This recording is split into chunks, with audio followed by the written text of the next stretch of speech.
What is going on, everybody? It's your boy NeoStarling, and I am here with the review of The Last of Us Episode 2. Came out on HBO Max. Let me just say, this was actually a pretty damn solid episode. I'm going to do a play-by-play breakdown for all of you and sort of let you know what was going on here. Now, fortunately, because it is a TV series, they're able to expand on the lore, per se, of this series, right? So the beginning of the episode actually starts off with something that has nothing to do with the video game at all. There's this lady, her name is Eba something, I forgot her last name. That's not relevant.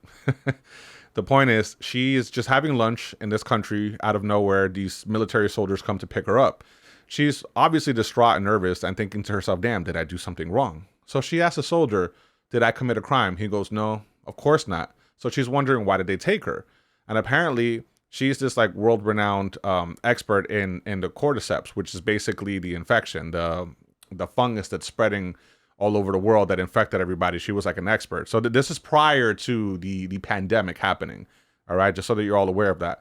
So they take her to this base where they have the corpse of some lady that was infected, and they wanted her to examine it to see what she can get from it, because she did tell them that it's impossible for cordyceps to infect humans. Now, if we know anything from the first episode, back in 1968, when those two scientists were having that discussion on television, they said that the only way a human can be infected by something of this nature is if there were to be a particular temperature change that would allow the fungus to be able to inhabit our bodies and live within us. And that's what ends up happening, and this is why, the pandemic happened. So back to the doctor or scientist, whatever she is, she basically says, hey, this is messed up, because when she opens the mouth of the corpse, you can see the little follicles, the little cordyceps coming out, and they were moving. So she was obviously frightened. She runs back. She goes, hey, this is messed up. This shouldn't be happening. The soldier tells her, hey, you know what? Is there some sort of way that we can sort of synthesize some sort of vaccine or medicine? And she goes, no, it's impossible. You can't, there's no cure. There's nothing for this. She suggested that they just bomb everything. She was just like, bomb everything, start blowing everything up. So she was, scared. They ended up taking her back home. We fast forward to our present time.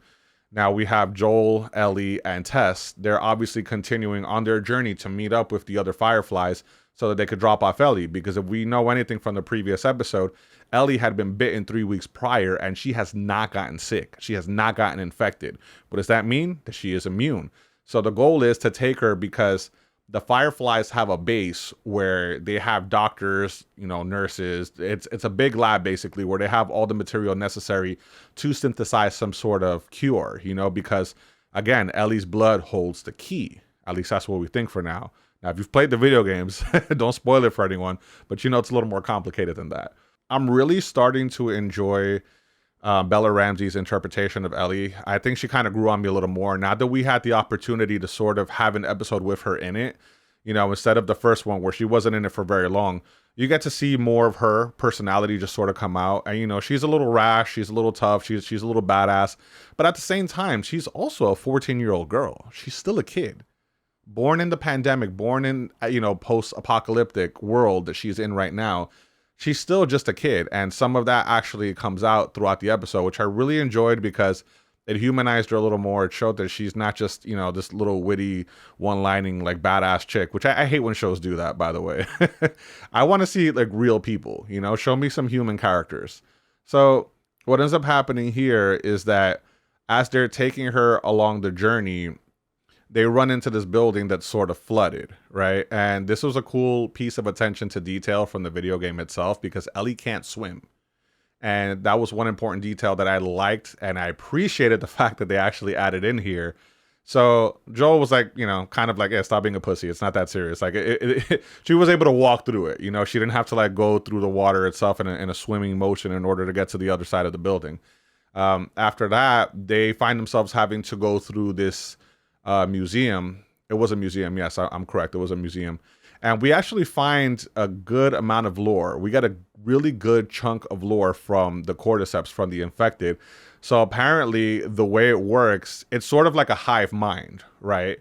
So you have them growing roots into the earth itself. That means that If anybody steps on any of these live roots, it sends a message to the rest of them and they know your exact location and they'll be able to just like run up on you. That's a cool bit of lore that wasn't in the game originally, but I'm glad that they added it here because it kind of raises the stakes a little more. Now you really have to be careful just where you're walking, because if you're looking at the earth, right, the way it is in this current time, the buildings are like all destroyed. Mother Nature sort of took over again, and you just see like you see green growing on top of the buildings, you know. Because if you don't maintain the earth for a certain amount of time and everything gets destroyed, you know, Mother Nature's just going to come back.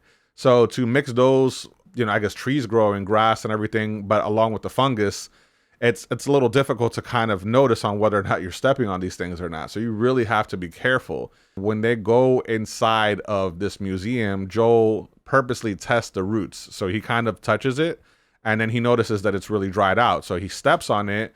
And he goes, hey, this is dried. No one's coming for us. So apparently they had to be fresh in order for it to activate the hive mind and have all of the infected go after them.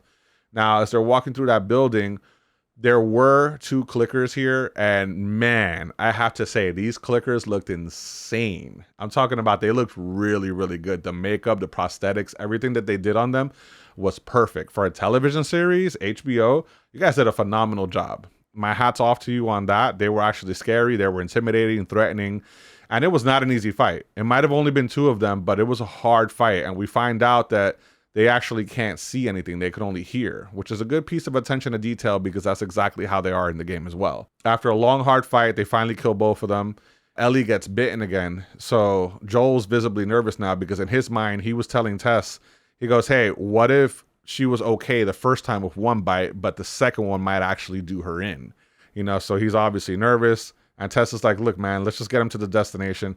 I got to say, in this episode, I think that Joel kind of played a backseat role here. Like the episode wasn't about him. This episode is about Tess, and I'm going to explain why as we go on. But it was also about Ellie. You know, again, once more, like I said earlier, we got more of an introduction to her character here. Now, they find the location of the drop-off zone where they were supposed to rendezvous with the other fireflies. And they found out that they were all dead. So what happened was that one of them got infected, and then that created a skirmish among the rest of them. And they all basically killed each other off. You know, you don't see it. That happens off screen. That's okay. That wasn't relevant. You know, we got to see visually what happened there.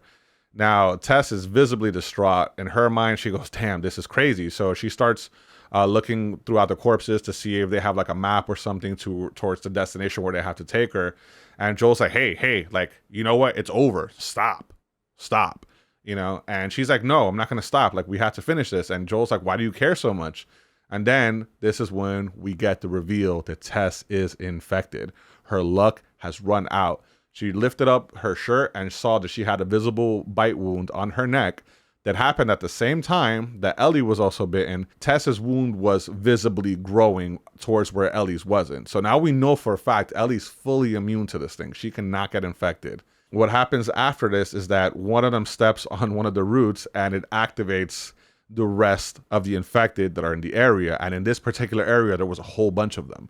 So Tess is like, you know what? I'm going to sacrifice myself. I'll stay here and slow them down so that you can escape, because obviously I can't keep traveling with you. I'm sick, you know? And then it was cool because you could just see her hand like twitching a little bit, like she's slowly turning. She knocks over a bunch of like barrels that had, you know, gasoline inside of them. There were grenades everywhere.